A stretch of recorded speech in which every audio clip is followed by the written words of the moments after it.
Looks good to me. I'm good to go.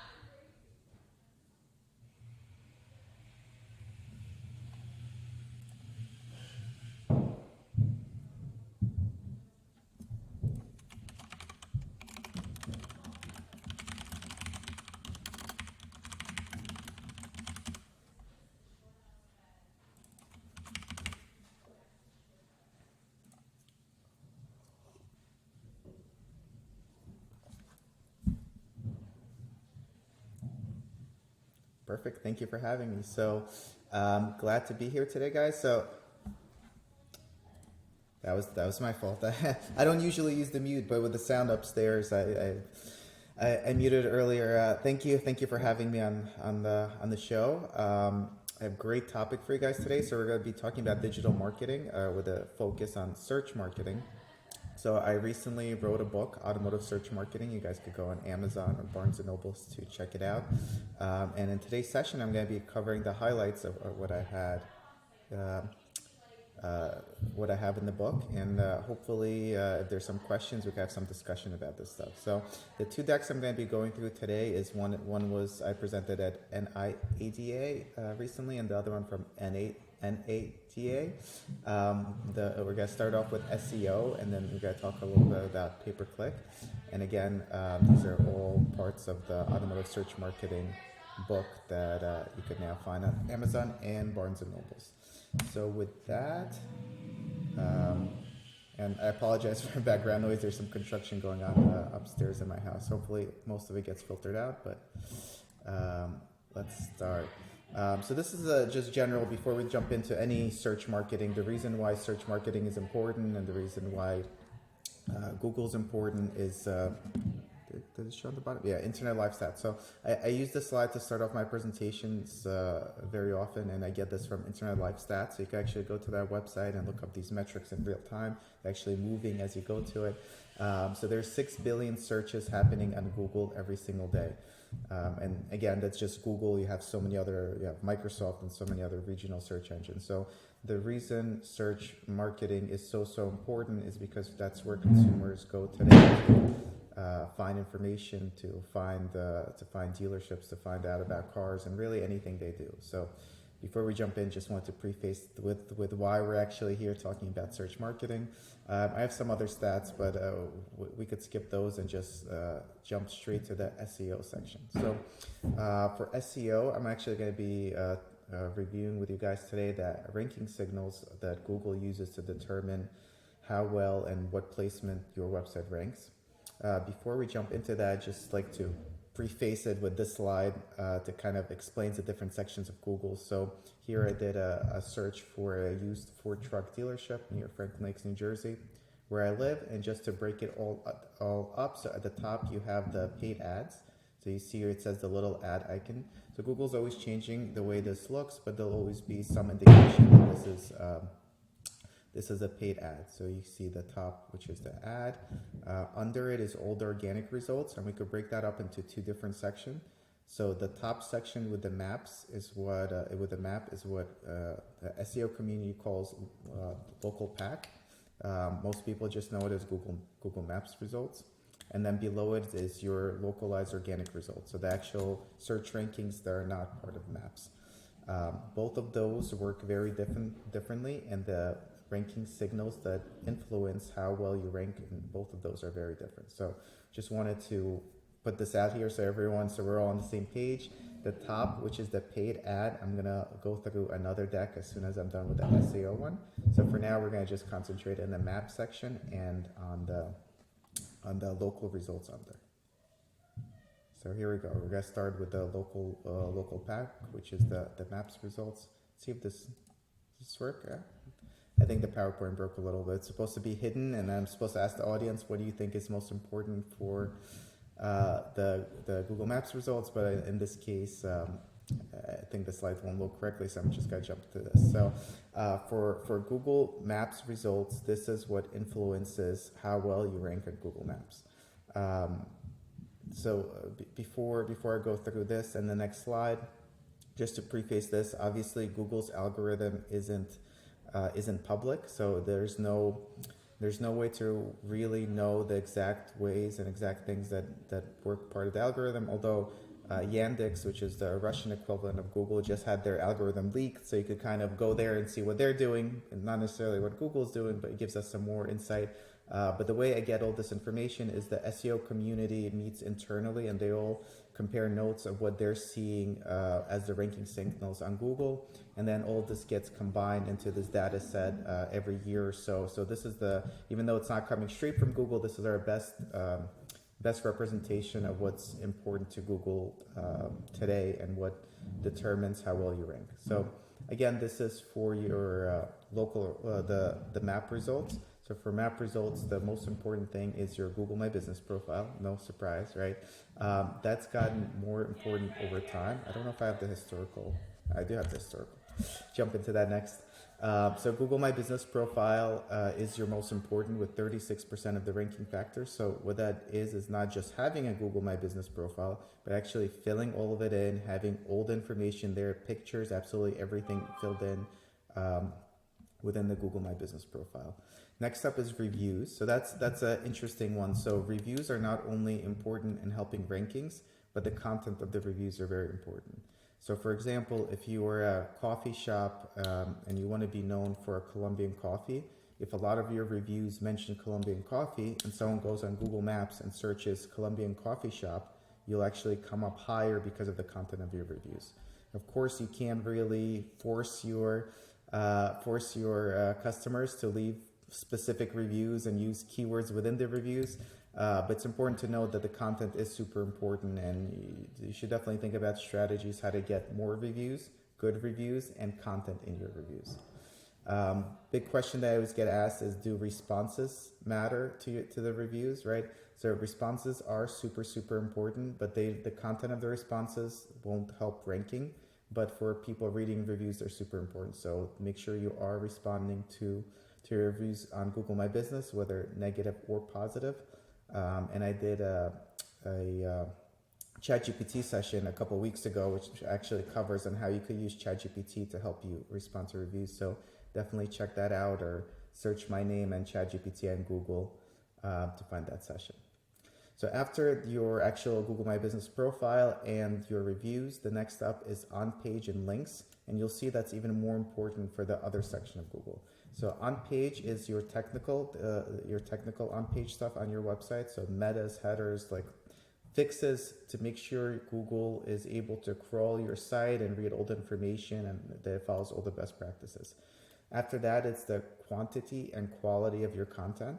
So each piece of content, and again, this will be more important for the next section, but each piece of content gives you an opportunity to show up in search results.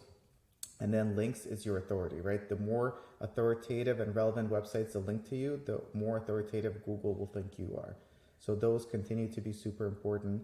And then behavioral citations and personalization are always a lot lower. Citations are your Yelp and all the other third-party directories. You at the very least want to make sure you have a profile on them. Your information is consistent. Behavioral, Google just came out actually and said it's going to be much less important, so I won't spend too much time on that. And then personalization is very little bit, and you can't really control much anyway, because that's someone searches with a Spanish keyboard and Spanish language, and your website's in Spanish, so it'll come up more likely to come up because of the personalization. So those are the major ranking factors for coming up in Google Maps. So again, the top 4 I would say are the ones you really focus on. Here. Yes.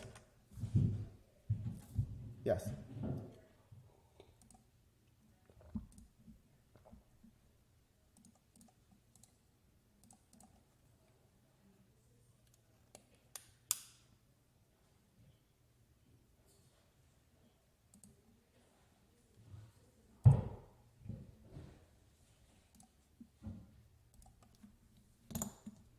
Yes. Yep. And there's a lot of companies. There's Podium. There's a lot of companies that deal with, I guess you call it reputation management, right? But there's a lot of ways that you could and should be doing it. What I've seen dealerships, and this is like a gray area. So Google says you can't incentivize reviews, right? But I've seen dealerships do incentives for their sales teams for getting reviews. So that's a popular one. Like every time you help the dealership get a 5-star review, you get $50 or a $50 gift card, right? And I've actually seen very successful campaigns where they take it a step further and that say that you'll get $50 gift card if you get a 5-star review from one of your customers, right? And then we'll match it and give you another $50 if they name you by name in the review, right? Because that always helps it become more personalized and looks a lot better. So there's definitely strategies you could take with third-party providers like Podium, who are more about automation and reminding people and sending them the text about it, and with your own sales team to encourage that. And I think it's huge from A, ranking on Google Maps, B, your reputation, right? If someone looks up a local Honda dealership near me and one of them is 3 stars on Google My Business and only has like 100 reviews, and you are 5 stars and have 1,000 reviews, guess which one they're going to go to? They're not at that point. They're not even that price sensitive, or like they're not even going to go to that dealership to compare the prices. That dealership could have the best service, the best prices, but if their reputation online is terrible, they're going to lose a lot of customers.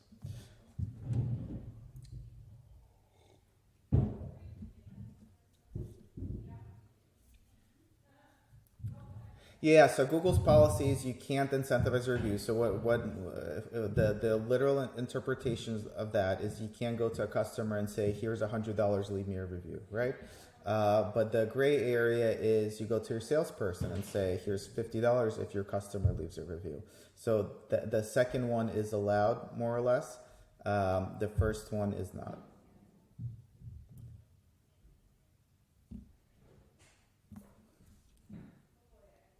They'll delete your reviews, and that's actually another interesting one. I find that in these kind of businesses, like a dealership, where in a lot of cases your customers on site with you, like literally physically at the dealership, right, connected to your Wi-Fi.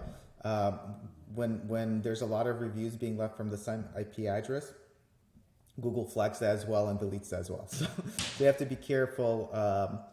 Be careful of that also. If you get too many people leaving reviews from the same IP address, that also looks suspicious to Google, as you could imagine. So theoretically, you'd want to tell the customer to go home and leave the review from home. But yeah, worst case, Google will delete them, and they've been more proactive about deleting reviews. Yep. All right. I have the historical view, which actually looks very interesting. So this is historically all these different ranking signals. So as you can see, Google My Business, which is now GBP, it used to be GMB. To me, I'll continue referencing it as GMB for at least another year. So you're gonna have to stick with me on this. But the Google My Business profile has become more and more prominent throughout the years, and that's Google really pushing Google Maps and Google My Business at the expense of the Yelps and everything of the world. And for those that have been in the dealership space or even the digital space for the last 10 years, you could probably think about it and come to a conclusion yourself where 10 years ago, Yelp was a lot more important of a resource for finding businesses, even dealerships. And today it's really almost irrelevant, right? Google My Business has mostly replaced that. So that's what we see here, but mostly we see that Google My Business is becoming more and more important. Review signals are becoming more and more important, and on-page and links continue to be more important. So that's the Google Maps part. That one's usually a little bit harder to influence because ultimately it's based on your name, and right, you could do all those things correctly that we just talked about, and then after that there's much less to do on an ongoing basis. The other section, the Google localized organic results, is one that's a lot more actionable. So again, this is the bottom of the results here, and we're going to look at the exact same thing, ranking signals. So here, ranking signals for the local organic results is 34% on page, 31% links. So that bucket itself is what 65% of the ranking signals Google considers. And then everything else is a lot lower here. And again, behavioral is still on here, but Google just came out and said behavioral is going to be a lot less relevant. So on-page and links will continue to be the most important ranking signal and the most important thing you can do to increase your organic traffic. So what I mean by that, and again, we went through it briefly, but I'll go through it again. On-page content continues to be the most important, right? Again, quantity and quality. The best way to think about content is your opportunity to come up in search results. So for example, if you're a Mercedes dealership and you make an article about the history of the Mercedes GLS, and the reason I use this example is because I used it in the ChatGPT session a couple of weeks ago. You can have ChatGPT write the majority of that article, but you create an article on your website about the history of the Mercedes GLS, right? Someone goes on Google, searches the history of Mercedes GLS, your content comes up, they get to your website. If you never created that piece of content, it will never, you'll never have the opportunity for that visitor, right? Your website itself is not specific enough to that search term to come up. So every piece of content is an opportunity to come up in search results, and then links determines how high you come up. So the more authoritative and relevant websites you have linking to you, the higher you'll come up in search results. So those are both things you do continuously. You want to keep creating content and keep getting other websites to link to you. Link building, as it's called, is a little bit controversial because Google doesn't want you to trade links, and Google does not want you to buy links, right? So what you're wound up with is mostly outbound link building, right? Contacting websites and asking them to link to you. So a good strategy is to see what websites link to your competitors, going to those, and then local grassroots efforts, right? I don't know, you have a local baseball team that you give some money to sponsor, and then you ask them to link to you from their website, like things like that you do to get more and more websites to link to you.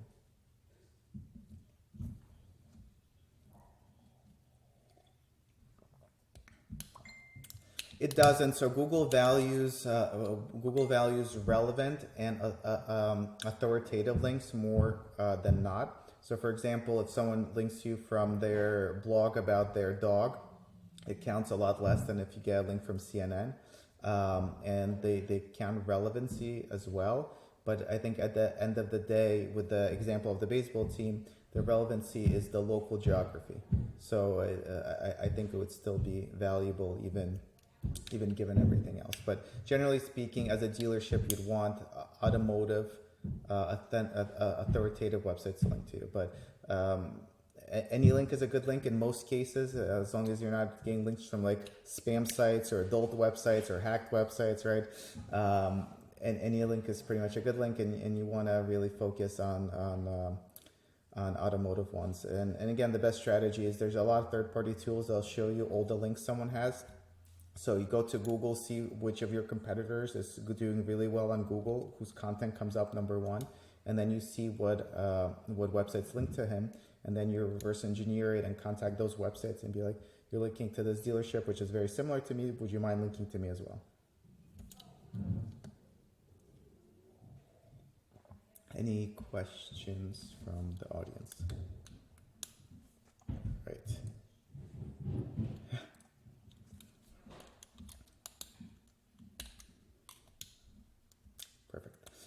This looks over time. So not only are links and content super important, they continue to be more and more important. Every year become more and more important. So for sure, something that I would recommend everyone invest in.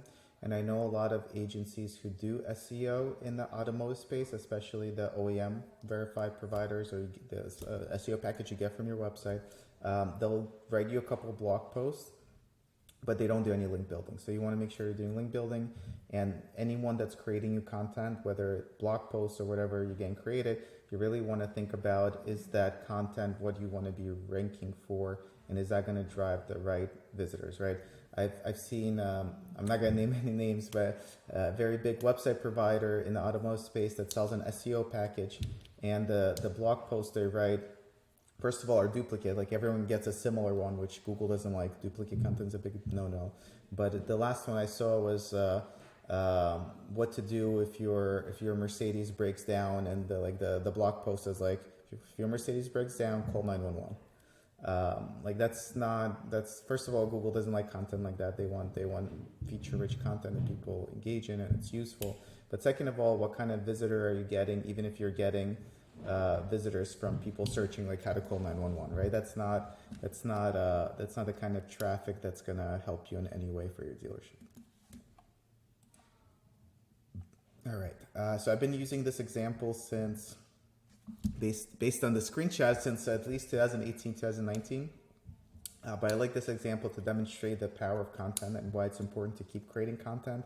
And in a lot of cases, I see dealerships creating, again, it's not you guys, but the providers that often work in the automotive space are creating 1-2 blog posts per month, right? That's not really going to move the needle. You want to be always creating content. And the reason for that, because again, each piece of content gives you an opportunity to come up in search results. So in this case, the Google search I did was luxury sedan. We have US News come up 1, 2, 3, all the first third positions, and you have car driver Edmunds. And of course, I'm sure Mercedes wants to be here, BMW wants to be here, right? There's a lot of websites that would love to be here. The reason US News comes up is because they're most authoritative. So there's more websites linking to them than Car and Driver and Edmunds. And the second reason they come up is because they created these pages. So they created page 14 best luxury midsize cars, 10 best luxury large cars, 15 best luxury sedans, right? They created all these different pages that will rank not only for luxury sedan, but if someone actually searched best luxury midsize cars, they will come up also because they created all this content. And again, they're slightly more authoritative than Car and Driver and Edmunds because the domain overall has more links to it. And all these pages give them the opportunity to come up in search results. To look at another way, even though they're a lot more authoritative, like US News as a domain is a lot more authoritative than Car and Driver, if they did not create these 3 different pages, they would never rank in results, right? Their homepage for usnews.com wouldn't rank for luxury sedan if they did not create this content. So you always want to be thinking about your content strategy and planning the content you're creating. You want to be very strategic about it, and you want to make sure you're creating enough content to make a difference, right? The typical automotive SEO provider providing 2 pages of content, or even if they provide 5 pages of content, is really not going to move the needle. And if your SEO traffic is not going up year over year, that's probably the reason for it, right? Between links and content, if you're doing it correctly and you're creating, I would say the ideal is to be creating 10 to 15 unique pages of content every month and to be getting 3 to 5 new domains linking to you every month. If you're doing that, your organic traffic will be going up 30 to 50% year over year forever. And we have dealerships we worked with for 10 years that are still consistently every year goes up 20, 30% year over year. So super important. Organic traffic is always your best traffic, right? If you look in Google Analytics, you'll have the best time on site for mid, you'll have all the best metrics. So definitely something that I feel gets neglected, especially in the automotive space. So super important, whether you're doing it internally or doing it with an agency, make sure you're actively doing at the very least link building and content writing, and then you want to be doing technical SEO a little bit as well, which is the part of the on-page, fixing your metas, headers, fixing up the website a little bit as well. This is a checklist of what we spoke about today. These are the ones I would focus on. Between the local pack and local organic, you have obviously a Google My Business profile. Make sure you have everything filled in. First of all, if you don't have access to your Google My Business profile, make sure you get access, and then go through all the fields, make sure everything's filled in. Definitely be working on your reviews and reputation, and then creating content and getting links. All right, so I have a question. We do 1 blog post a month. Should we do more? Yes. So, two-part answer. I've personally moved away from blogs. So blogs was a very good way to automatically organize content, but I feel like it's a little outdated. So if you think about it, are you going to go to your dentist's website and then click blogs and then look at his blogs, right? It's as internet users who kind of evolved a little bit past like the blog situation. Like very rarely people go to a website and click on a blog. And then the flip side, the negative of actually having a blog is all the way blogs work is you usually have the title, the date, and the author. First of all, I don't think people coming to a dealership website really care who the author of that blog post was, right? Second of all, the date makes the content look very old, even if it's still super relevant. So just the way blogs are in general, I'm not in favor of blogs. I do like the idea of organizing content on your website, but I wouldn't necessarily do it through a blog. And then the actual answer is absolutely you should be doing more than one a month. If you're doing other content, maybe one a month is okay, but in general, if you're not creating 10 to 15 pieces of new content on your website every single month, your organic search traffic is not increasing. And if all you're doing is one blog post per month, I would wager if you look at your organic search traffic over the last 18 months or however period you want, take out the seasonality and COVID stuff, and it'll be pretty flat. You really, to move the needle, you need to be at the 10 to 15 pages per month mark. What? Yeah. Yeah, perfect. So for that, of course, you're gonna have to go to Amazon and buy my book, which is only 99 cents right now. No, I'm kidding. I do cover it in the book, so I'll tell you. So the most powerful content, type of content for dealerships has been local direction pages. So literally, if you're, I'm here in Franklin Lakes, New Jersey, for example, right? Paramus, New Jersey is where my office is, about 20 minutes away. If I create, let's say I'm a dealership in Franklin Lakes, New Jersey. If I create a page on my website and say I'm a Honda dealership, create a page and I organize it not in a blog. You under your directions, you put directions from these cities. Here's my organized direction pages. I make a page saying Honda dealership near Paramus is the title of the page, and then the content is how to get from Paramus to my dealership in Franklin Lakes, New Jersey.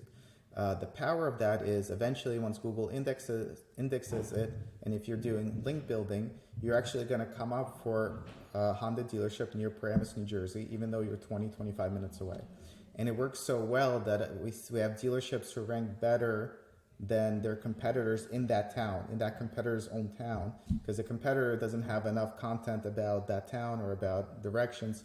And those you could create in mass, right? If you think about it, depending where you're geographically located, but you could create 100 direction pages about all the cities around you, right?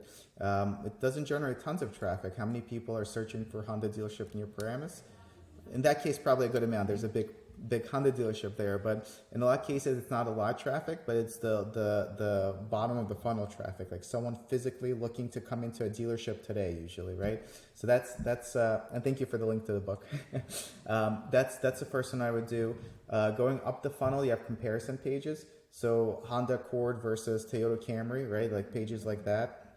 You're not going to outrank car and driver, but ultimately it will rank because you're going to be doing more specific comparisons. You could do Honda Accord LX versus whatever and do a specific year.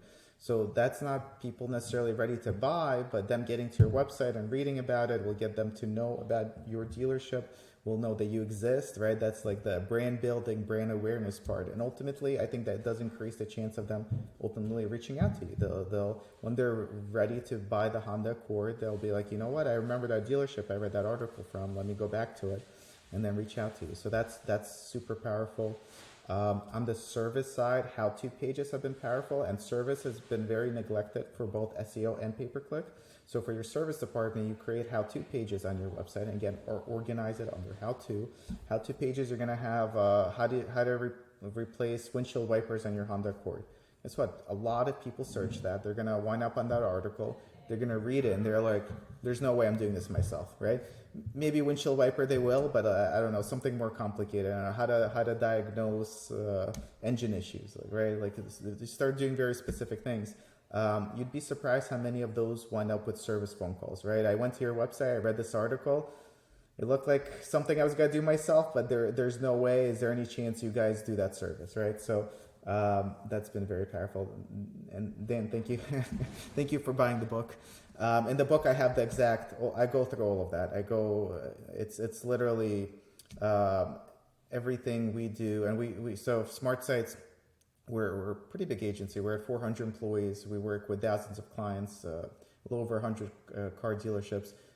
Just with all the public speaking I do and the stuff I'm covering in the session, it's literally, we're very transparent with everything we do, and I'm more than happy for people to go and copy my formula and do it themselves too. I literally have, I think, a couple pages in one of the chapters of how much I would spend and what kind of marketing strategy I would do per each budget, and very transparent with all that. But those are the main content pages we're creating now. There's other things we experiment with. It's you always want to be ranking for Honda Accord, right?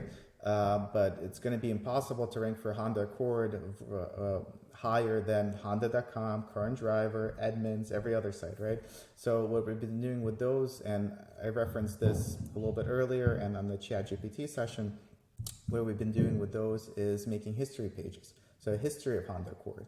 And that'll eventually, because there's so much unique and good content there that Google loves, you'll eventually actually start coming up for someone searching Honda Accord. Not even the history of Honda Accord, just Honda Accord you'll start ranking for. So that's a good one as well if done correctly.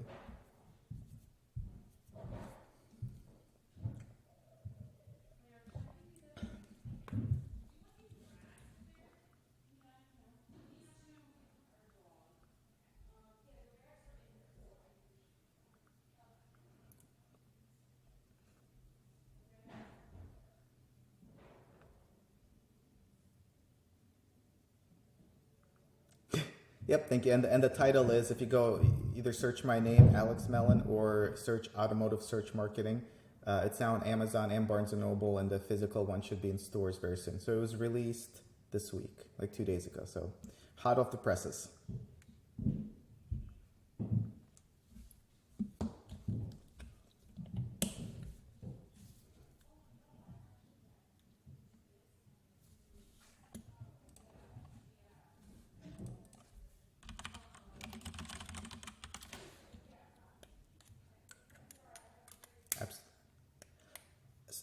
Yeah, it's a good. Yeah, no, you have to spin it in a positive way, though. I wouldn't write an article saying why are Kias easy to steal.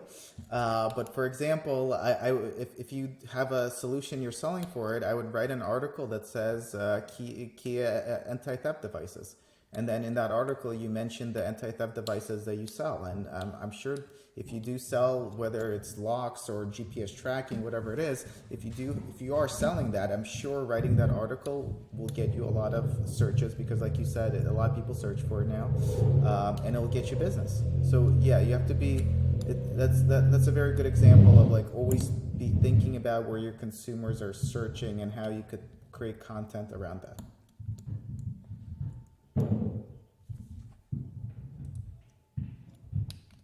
And somehow spin it into yes, a service or product you're offering. Yeah, I ended that one. Sorry, I should have. We formally conclude the SEO part of the. No, if anyone has any more SEO questions, please let me know. I just with the 20 minutes or so we have left, I'm going to jump into the PPC side as well. But feel free to ask SEO questions as well.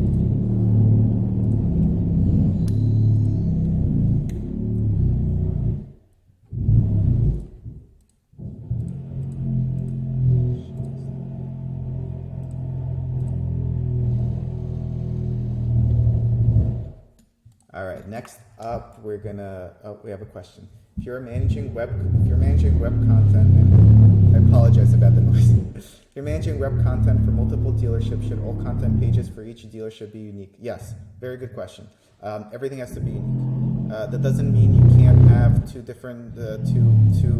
comparison pages or comparing similar cars on both, but the content has to be unique. A good tool to use is Copyscape, so you could put your content through it and see if it's unique. You could also go on Google and take a couple sentences of your content, put in quotes, and throw it in Google and see if Google has any indexed pages of someone else using that content. I would recommend doing that, even not like in your case, you're making sure you're creating different content for two different dealerships, but even for those that have their agency creating content or their website provider creating content, time to time, go to that content, grab a couple of sentences and put it into Google in quotation marks, and just make sure they're not doing it in other places.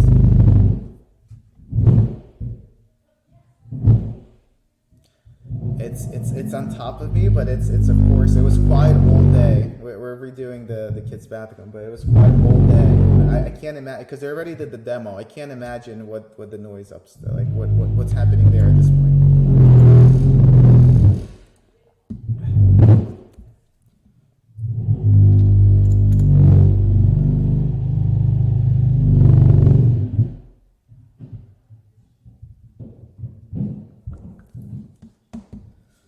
So that's a good question, and that, it's not only for used cars. I have a couple of Volvo dealers that are all owned by the same person that combine inventory. So pros, cons. Pros, when you combine inventory, it looks like you have more inventory, right? I guess that's what the question is. Am I understanding correctly? Like combining your inventory, like. Yes, perfect. Pro is you have a lot more inventory, right? Which is huge marketing advantage, right? Even new cars, used cars, it doesn't matter. You have 3 dealerships that between them you have 300 cars. You combine the inventory on your website, and then you say over 300 cars in stock, right? You use it in your marketing, in your billboards, in your radio. So that's a benefit. Negative. The individual vehicles will rank worse on Google, but typically vehicles themselves don't rank very well on Google to begin with because they're not always unique anyway, right? If you're using any third-party platforms like CarGuru, Cars.com, whatever it is, they're already importing your VIN and putting it on their website anyway. So I don't think you're going to hurt yourself much SEO-wise. The conversation I usually get into dealerships about this is operationally. If you have 2 dealerships and you combine the inventory and one dealership sells the other dealership's car, how do you work that out operationally? So that's usually the bigger struggle. SEO, I don't think it's going to affect you either way because going on Google search, if you go now and search, I don't know, Honda Accord, I don't think you're going to. I'll do it. I'll do it to see if make sure I'm not lying to you. But search Honda Accord. There's very few in the first page. There's not a single dealership car listing that comes up. So I don't think it's gonna hurt you. You just want to operationally make sure the dealers are okay with selling each other's cars. And if you are doing it, definitely take advantage of it with your marketing, right? Promote that you have the inventory. Also for the Volvo dealerships, we do it for, they use DDC for what's worth dealer.com as a website platform. We had DDC in the inventory feeds, separate out which one it is. So a customer could go when they filter by like models or whatever, there's another filter by location because the 3 dealerships are geographically, I don't know, an hour apart from each other. So one of them could be 2 hours apart from the other. So you don't want like someone to show up on the lot and be like, what do you mean you don't have that car? So people could filter by the location. So if you're not getting too much friction from not having that, maybe you don't need it, but I would in most cases encourage at least the visibility to the consumer that it might not physically be on the lot. Cool. So yeah, so SEO is usually a lot more popular in questions and everything, but I'll go through pay-per-click. So this is all very Google centric. And we don't have tons of time. This is a 1 hour, 50-minute presentation I did at NADA recently. I'll just walk you through the highlights because we don't have 50 minutes here. The highlights are, so this is a study Google did a couple of years ago, and I think it's supposed to be mostly internal, but I've been sharing it for a while, so hopefully it's fine. So they did a study of how many car sales you get from $1,000 investing in Google Ads, and this is of course invested correctly. This is not like a lot of automotive PPC agencies are very wasteful and inefficient with what they do. So this is kind of best case scenario. And again, it's presented by Google, so please take it with a grain of salt. This is how many car sales you get from $1,000 invested in Google Ads. So the interesting takeaways here is if you add it all up, you actually get a couple of cars sold for every 1,000 invested. The ROI from search continues to be very, very strong because that's where consumers go to look for cars, and you know they're in market. Right? If someone searches, 1990 Honda Accord, and you have an ad saying we have 8 1990 Honda Accords, and they click the ad, and you land them to a page showing your 9 1990 Honda Accords, that's as relevant as it's going to get, right? Versus any other channel, whether it be social media, Facebook, where you're kind of guessing that they're in market, and then you're showing them a random car that you're like, I think this person might want a 1990 Honda Accord, right? Here they're self-identifying their purchase intent. So Google Ads and Microsoft Ads as well. The paid search part continues to be super, super powerful. And again, the benefits you get from it are not instant. So we had a lot of these like knee-jerk reactions during COVID or low inventory times where people would stop advertising.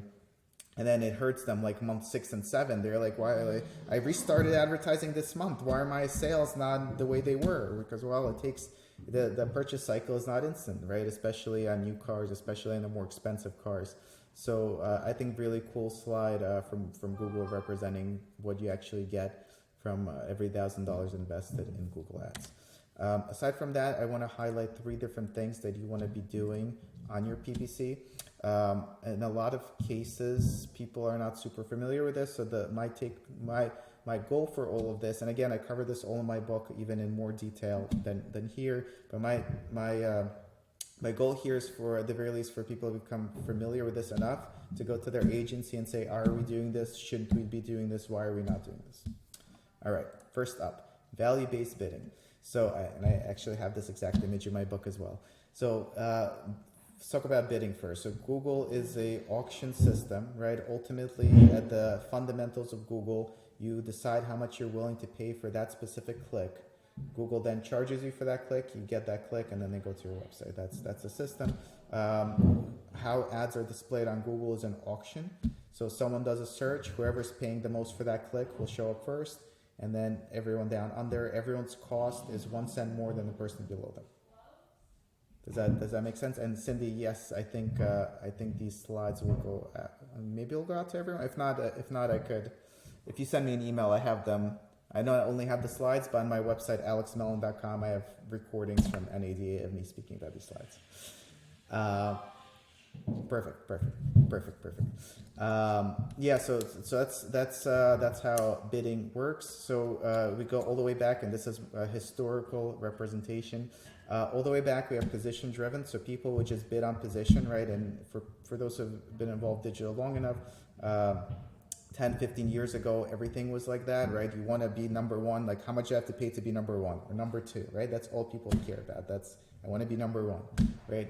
We moved into keyword driven. So keyword driven is micro moments. If you heard micro moments, Google, I don't want to say invented, but really came up with the idea and promoted it probably 6, 7, 8 years ago. As well, I'm sure you guys have seen it in a million slides since then. Micro moments means that consumers are searching in different ways for every part of the consumer journey. So someone just researching cars is doing the Honda Accord versus Toyota Camry searches, right? Then someone who's already bottom of funnel is searching for Honda Accord lease specials, things like that. All the way at the bottom is Honda Accord dealer, things like that, right? So we moved to keyword driven, where you would bid differently for different keywords and send them to different places. Surprisingly, I find a lot of automotive dealerships still on this keyword driven philosophy, where they're just bidding on micro moments and keywords and not taking anything else into account.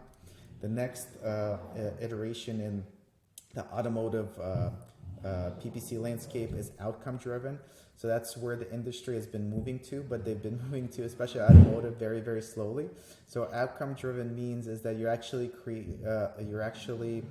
measuring the outcomes. It's not just, I want to get clicks from people who searched for Honda lease.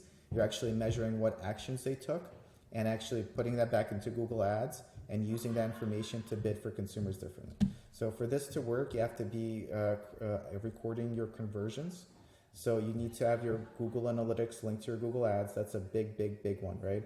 If your Google Analytics is not linked to your Google Ads does not have all the information from your website. Number 2, you want to have all of your conversion actions. So you want to make sure you're recording everything. I start at VDP, right? SRP is a little bit at the top for me. I start VDP and lower, but you want to be, if your website has trade-in forms, you want to make sure you're recording that, right? If you have a finance application, you want to make sure you're recording that. You have to make sure you have all your conversions, and then Google's AI could actually on the fly, it's called auction time bidding, bid more or less for people based on their predicted propensity to have a conversion action. So on the fly, someone searches Honda Accord lease. Google knows the age, gender, all the previous search history of that person. They know that they yesterday went on YouTube and searched comparing Honda Accords. They know that they researched dealerships already. They know that that person's super valuable, more likely to perform a conversion action based on your own website data as well. So on the fly, Google with auction time bidding will bid more for that person and less for people who are less likely to have an outcome on your website. So again, with all the data, Google knows that anyone under 13 years old are less likely to fill in a finance application on your website. 13-year-old goes and searches Honda Accord, Google's going to on the fly bid less on your behalf because they know it's a 13-year-old and less likely to perform a conversion action on your website. So this is super, super powerful. Yes, go ahead.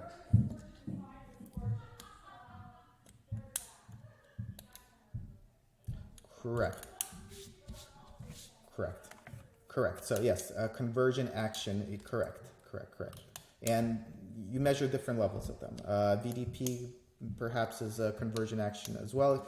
Generally speaking, you want to measure everything and you want to have enough data to be statistically significant. So if you're just measuring contact forms and you get 3 per month from Google Ads, that's not going to be enough for Google to do anything with that data. So you want to be measuring enough conversion actions for this to be statistically significant. So this is something I've seen more and more dealership PPC providers start doing, but not holistically enough and not measuring enough. I see contact forms and phone calls being measured, and that's it, right? And if you think about it, your website has a finance application, it has a trade-in form. I'm shocked at how many times I go into audit a Google Ads account and they're measuring just the contact form or just the new inventory request. Like, what about trade-ins? Oh, that's a great idea, but trade-in providers are different companies, so we didn't bother tracking, right? That's you want to make sure you're tracking everything. Not only does it help you validate the value from your Google Ads, but it'll give Google the machine learning information to be able to bid appropriately and get you the best results. And implementing correct outcome-driven pay-per-click advertising is always a huge increase in performance. Like, we're talking about, 30% increase in performance. All right, so the iteration where we are now, so for us, SmartSites, we've been doing value-driven. I've been talking about value-driven bidding for at least 3 years now, because I spoke at a Mercedes event, I think right as COVID started about it, so I know it must have been 3 years now. What value-driven is very similar to outcome-driven, so it's all the conversions. But value-driven is you're now assigning a value to each conversion. So what that means is once you're measuring all your conversions, now you tell Google, well, trade-in form is worth $100 to me versus a store visit. And you could measure store visits, by the way, also. Store visits worth $500 to me. A VDP is only worth $10 to me, right? And you don't necessarily even need to know the exact values, although in my book, I put the values I recommend. It could be in ratios, right? If you know that a store visit is worth 100 times more to you than a VDP, that's super, super valuable information to Google, because without value-driven, Google will treat each conversion action the same. And I've yet to find any or very few automotive PPC agencies that implement the value-driven, but super, super valuable, right? Because if you think about it, without it, Google has no idea that a phone call is worth more than a VDP. So it treats both of them equally. It thinks this person will drive you a VDP, it will bid higher to get you that person. Implementing this, we did a pilot with Porsche when the Taycan came out, and back when the Taycan wasn't selling well. Implementing value-driven increased their leads like 50%, and we had a big sample size we worked with, because it told Google that in that test we did, we told Google all we wanted was phone calls, form submits, and store visits when someone's searching for a Taycan. We don't want anything else. So Google was actually able to, it's funny, Google was bidding a lot higher on a lot of people who are much more likely to be those actions, right? In the end, we actually paid more per click, but got a tremendous amount more actually leads, conversion, and sales. Most dealerships saw more than double of leads for Taycan within the same budget. But it's interesting, it's the same budget, less clicks because you were spending more on clicks on average. So you got less actually people clicking the ads, but people clicking are so much more valuable that it was actually converting better. So value-driven is the latest and greatest. I think everyone will be implementing it, and I thought everyone would implement it by now, to be honest. But please have the conversation with your agencies of, are we doing value-driven bidding? And the secondary conversation is, if we are, what values are you assigning on my conversion actions? So we have questions. Google AdWords, something I should be doing as a dealer. So it depends what marketing you're doing, right? If you, as a dealer, you've gotten by without doing any major marketing, you just word of mouth, or you're a very busy location, you might not need to do it. If you are doing marketing, search, marketing, SEO, and pay-per-click will always be your most effective. PPC, the Google Ads, is the most controllable. So SEO, you just create content links over months and months and months. Eventually your traffic goes up, right? It's not, you can't say, oh, tomorrow I want to sell more Honda Accords. With pay-per-click, with Google Ads, tomorrow you could say, I want to sell more Honda Accords, bid aggressively on anyone bidding Honda Accord, send them to your Honda Accord page and you sell more Honda Accords, right? It's very, very linear, very instant, and a lot of times very scalable. But generally speaking, I would do this.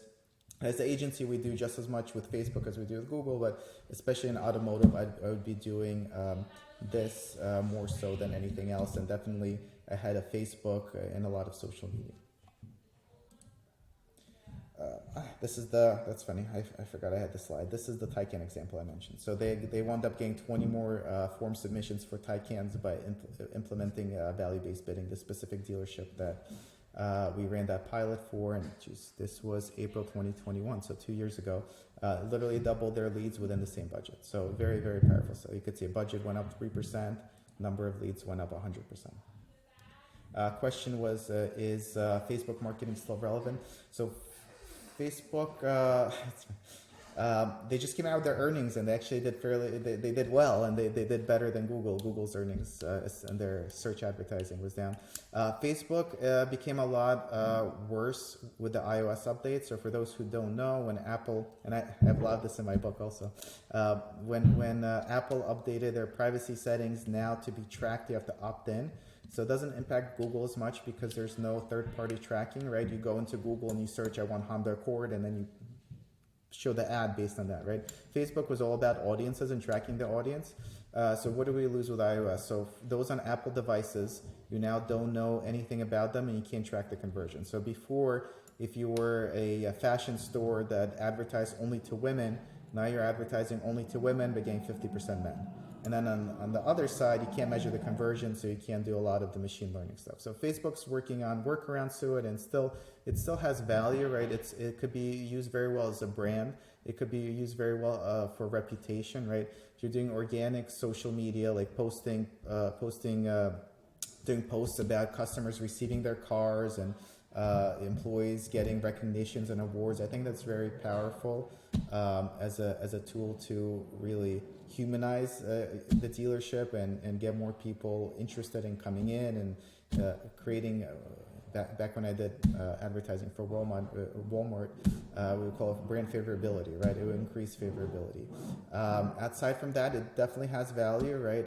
As people continue to do Facebook ads and find ways around the iOS restrictions, but I would only do it once you exhaust the Google search. So between the two, it's if you search about it, and again, it's also my book. If you search about it, it's push versus pull advertising, right?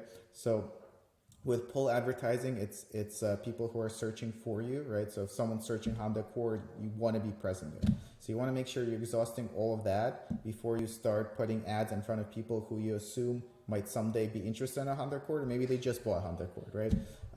Once you exhaust the audience of people specifically searching for you, right, then I think you consider some of these other channels, Facebook ads, the display marketing, whether on Google or Microsoft or another channel, and some of these other opportunities. Cool, so we don't have a lot of time. I'm going to touch upon two more topics, and then if there's any other questions. So the other big thing I want people to be aware of for Google Ads is enhancing your presence, and I've been using this example for a very, very long time, so I apologize if Progressive has now fixed their ad. To be fair, Google shows more things in the first position than others, so it might not be completely their fault, but this is a good example of not using all of the extensions. So think about extensions in Google Ads as ways to make your ad bigger without paying for it, right? So you actually get a bigger billboard without having any extra cost. Every extension you add in Google gives you the opportunity for the ad to be bigger. Google chooses between them. They won't, even if you fill out 12, they're not going to show all 12. But here's an example of Geico having more extensions than Progressive. And in this case, if you flip the positions, if Progressive showed up first and Geico showed up third, I bet you would still get more clicks on Geico because they have all their extensions and everything's very polished off and set up. Do I have here on beta. Yeah. So these are the major extensions at the time I made this deck, which was I think 2 years ago. On top of this, there's a ton of beta extensions. So you could always be, and Cindy, yes, the book has a step-by-step on value-based bidding. So for sure it's in there, and feel free to reach out to me. I could walk you through it as well. On top of the regular extensions, there's also the beta extensions. So these are the ones, unfortunately, only your agency would know about. But definitely, I think it's worth a prompt. Are there any new or beta extensions that you're aware of that you think would be a good fit for me? So in this case, we piloted the image extension. So it's no longer a beta. It's available to everyone. So I encourage you to go and use it. It's super powerful. But we piloted this, I think, 3 years ago. So our clients on the bottom here, Mercedes-Benz of Huntington, you see the image of the car loading. So we actually were able to have images in the ad before Mercedes-Benz themselves did. And in this case, click-through rates went up 30%, like all the metrics. Even in this example for on the right side of my screen, even I personally would click the second ad versus the first one, even though it's not first, just having the exact car there. It's literally someone searching for a GLS. It says we have GLS inventory, and here's a picture of the GLS. So the image extension is now out of beta and available for everyone, but I also want to prompt everyone to have the conversation with their agencies of what betas are out there that you think might be a good fit for me. From Cindy, how come sometimes now your Google ads are placed on the bottom of a search page? So Google's always playing around with how ads are displayed, where they're displaced, whether it's 3 on top, 4 on top, on the bottom. Sometimes even if people are bidding, it won't display any ads at all. So it'll always look a little different, but if there's ads on top and on the bottom, and yours is on the bottom, that means you're not bidding high enough to be in the top. If there's nothing shown on top at all and it's only on the bottom, Google considers it a brand-specific search, and it doesn't put ads there as often. So for example, if you search Pepsi, you won't get ads at the top most of the time, even if I go and bid on the word Pepsi, just because it considers it brand-related. But Google's always changing around how things are loading, where they're coming up, and most of the time it's a mix of creating a better user experience and B, creating more money for them, meaning doing it in a way where more people click it. All right, one more quick topic: custom audiences. All right, so I did a couple 20 group sessions on this, where it was a 2-hour workshop. For you guys today, we're going to have this in a 2-minute workshop. Again, I also have it in my book. I'll go super quick because there's a lot to cover. So custom audiences are super powerful. It lets you target audiences within Google. So this has traditionally been a Facebook thing, but now you could do it in Google. This slide itself is 4 years old. So it used to be that you could go in and you could actually target people in market for SUVs, sedans, BMWs, whatever it is. So Google actually has really, really good data set to determine on who's in market, because they have all their search data from both Google and YouTube, and they also scrape email data. So if you weren't on YouTube and you compared let's say electric cars yesterday, they'll now put you in market for an electric car. So their data is really good. This was innovative 3 years ago. They could now target specific car models and not just brands. So that's been around for a couple of years. The newer part is doing your own audiences. So that's been super, super powerful. So you could take we did a pilot with Audi 3-4 years ago now, where you could take your entire, let's say you're a dealership and you have a big database of people who have leases from you. Take that database, everyone whose lease is ending in the next 6 months, put into Google Ads as an audience, and then you could target them on the Google Display Network, which spans, 95% of internet users, right? And you target them with a banner saying lease return special, bring back your car, get $500 towards a new car. The pilot we ran for one specific dealership, they wound up, and it's very cheap, by the way. Google Display Network is a lot cheaper than Google Search. We uploaded all their lease return people. We did the ad that's saying come back, get another lease with us. 54 people, this was a 30-day lease. 54 people clicked the ad, which cost $1 a click, so it cost them $54. Of those 54 people, half of them within 1 week came back and returned their lease early to get into another lease. So for $54, they had 26 or whatever, 27 lease returns. So very powerful stuff you could be doing with your own data. And then on top of that, you could create your own audience segments. So most people don't know you could do this and this is also in the book. if you go into Google into custom audiences, you could actually create your own audience based on what people search on Google. So if you think about that for a second, you can't bid on your competitor's dealership name, right? But you could create this audience based on what someone searched, right? And then you could then target those people with display ads. So you could create an audience of people who search your competitor and then target them with display ads. And if we read this out loud, people who search for any of these terms on Google. So you literally could create an audience based on what people have searched. Another idea is you create an audience for people who have searched your brand name on Google and then show them display ads all over the internet showing that you have 5-star reviews. So really, really powerful stuff that you could and should be doing. And then you get into a whole other overlay 1P data over Google audiences, combine them, do a lot of really cool things. So at the very least, I want you guys to know that it's possible to do. And again, in my book, I cover some more examples of how this is done.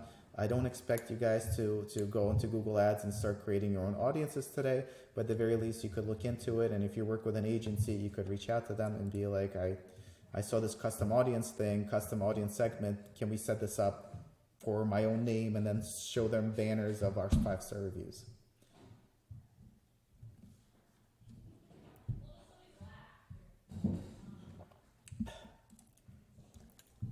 Yeah, so 2 things. So here you upload your own customer data.